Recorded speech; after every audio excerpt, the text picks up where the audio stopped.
Viktor, uzvara gan šodien, gan 2 spēļu summā. Pastāst komentāru, kā šī spēle izvērtās RFS komandai?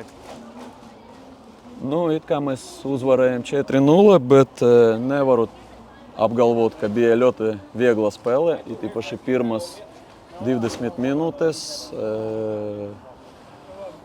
bija tiešām grūti un pretiniekam bija laba iespēja, ja viņi tur gūtu vārtu.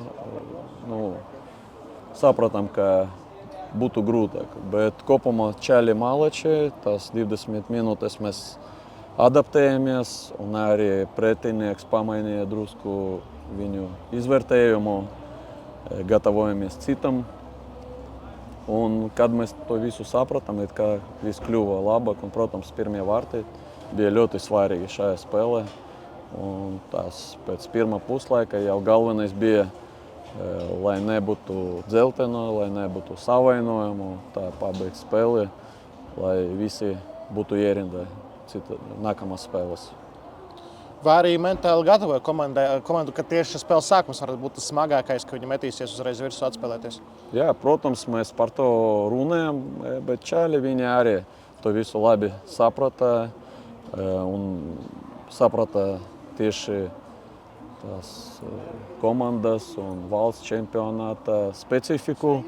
Tāpēc visi ļoti bija nopietni noskaņoti, tikai atgādinājām dažas lietas, kuras ir ļoti svarīgas. Bet kopumā mēs zinām, ka pēc rezultāta 3-0 pirmajā spēlē nekas vēl nebija garantēts. Un spēlē arī to parādīja.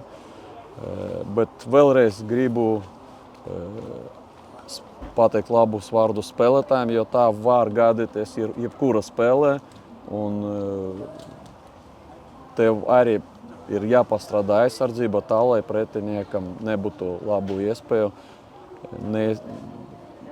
Bija viena, bet kopumā tā es redzu, ka pat strādājot dziļā aizsardzībā, mēs neļāvām pretiniekam kaut ko tādu bīstamu izveidot.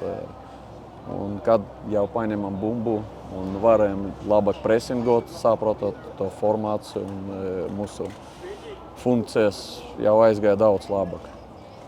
Pareizi saprotu, ka gaidīja, ka viņiem būs atkal tie 2 rezultāti uzbrucēji priekšā un 3 aizsargi. Jā, mēs arī pirmajā spēlē gatavojamies, ka viņi spēlēs 5-3-2. Viņi pamainīja izvietojumu uz 5-4-1 pirmajā spēlē. Šeit mēs domājam, ka mājās viņi gribas būt vairāk tādi agresīvi un viņi spēlēs 5-3-2, bet bijām pārliecināti, ka tā būs. Viena izmaiņa pēc mājas spēles Darko Lemaičs. Šodien no pirmajām minūtēm arī guva vārdus. Pastāstīja, kāpēc tieši šāda izmaiņa bija šodien? Mēs zinām, ka Darko ir tāds spēlētājs, cīnītājs, un tieši šādos apstākļos viņš būs svarīga persona, arī standarta situācijas. Pretiniekam būs bīstamas, jo tās laukums ir ļoti mazs un būs daudz cīņas. Viņš palīdzēs pie tām standarta situācijām, un arī mums vajadzēja tā spēlētājs soda laukumā, kurš kā finišers būs. Un īpaši spēlējot pret pretinieku, kā mēs gatavojamies pret 3 centra aizsargiem, mēs gribējām redzēt Ismailu vairāk flangā. Un arī Kigurs ir tās spēlētājs, kuru mēs vērtējam ļoti augstu, un mēs sapratām, ka negribam, lai uz šāda kvalitātes laukuma kaut kas notiktu un mēs zaudētu viņu. Tāpēc tas arī bija svarīgs moments. Un zinot, ka viņš var iznākt uz maiņu, un zinot arī, ka Adamam ir neliela problēma, mēs arī gribējām, lai uz tam varbūt ļoti svarīgām pēdējām minūtēm viņš mums būs. Tas kopumā viss deva mums tādu formāciju un tādus spēlētājus izvēlē. Katrs vārtu gums, laikam, katrs spēlētājs, kurš guva tos vārdus, parādīja savas klasiskās īpašības. Emersona gols klasisks, ikaunieku tālstiens, arī Lemaičs īstajā brīdī, īstajā vietā.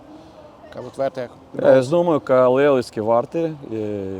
katri no vārtiem bija lieliski, un viss bija izdarīts tā, vai individuāli strādājot kaut ko līdzīgu treniņos, vai arī kopumā pēc presinga, vai pēc pārējām, vai pēc spēlēm starp līnijām. Tas viss mums deva rezultātu. Un, protams, spēlētāju kvalitāte tur ir ļoti svarīga. Tas arī sanāca katrs no vārtiem. Runāja par to, lai nedabūtu dzeltenās traumas, arī droši vien otrajam puslaikam vairāk aktuāli, vai viss kārtībā, tur tiešām zilumi, tikai pāris zilumi, vai kaut kas tomēr ir? Es domāju, ka viss ir kārtībā, gan ar kartiņiem, gan ar veselību. Es domāju, ka nevienu no spēlētājiem mēs nezaudējam šeit, jo tiešām ir tāds bīstams pretinieks, un arī pie rezultāta 0-3 vai 0-4 viņi nepadodās, un viņi nevarēja un negribēja zaudēt jebkura situācija, jebkura divcīņa. Un tas tiešām bija ļoti svarīgi, jo arī var būt kāds atslabums šādas situācijas spēlētājiem, skatoties uz rezultātu. Kad ir atslabums, tad varbūtība gūt traumu ir lielāka. Mēs pabrīdinājām arī spēlētājus par to, ka svarīgi turpināt ļoti koncentrēti, un viņi to izdarīja. Nākamā spēle jau pēc 6 dienām. Cik daudz apspriedāt to potenciālu pretinieku, ņemot vērā Lārnas Doļa pirmās spēles rezultātu? Mēs ņemam vērā,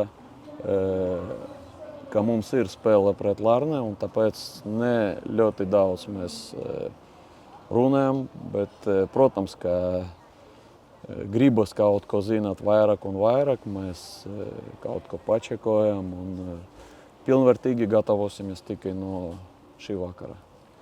Cik tas labi, ka tagad tāds patāls ceļojums uzreiz pēc pāris dienām atkal būs jāmēro diezgan tāls ceļš, vai izdosies, teiksim, tā samanedžēt, lai viss būs kārtībā komandai? Jā, mēs samanedžēsim, mums ir pieredze, un arī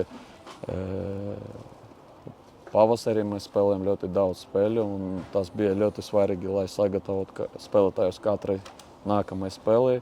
Tagad, jā, būs pārlidojums, bet nav 3 vai 4 dienas, ir vairāk, tāpēc es domāju, ka nebūs problēmu. Mēģināsim to visu atrisināt pareizi un gudri.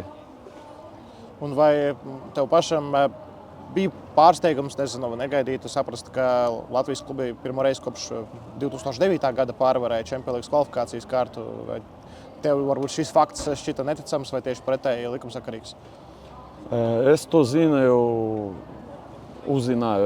pirms 2 gadiem, kad mēs spēlējam pret HIK. Tāpēc šogad mums tas nebija pārsteigums, mēs to zinājām. Un tas arī bija kā viens no faktoriem, kā motivācija mums, ka jābeidz mums tur zaudēt pirmās kārtas. Un arī tas priekš Latvijas futbola drusciņi mums arī palīdzēja noskaņoties tam, ka mums tas ir jāizdara.